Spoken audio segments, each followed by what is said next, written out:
Hello po, ako po si Julius Castroverde, ang embroidery operator ng Taytay Branch.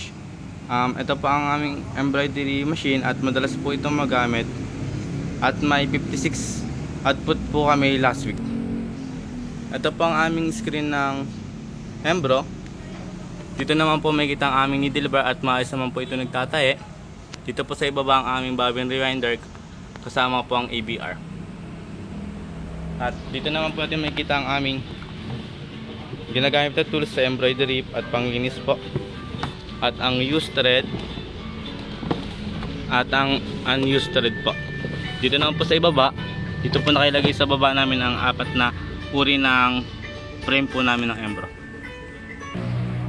Ito naman po ang embro pending namin. Updated po ito as April. May tanggap po kami dalawa. At inventory report po, updated po ito as April. At dito rin po sa aming embroidery checklist po, paras po ito updated as April po.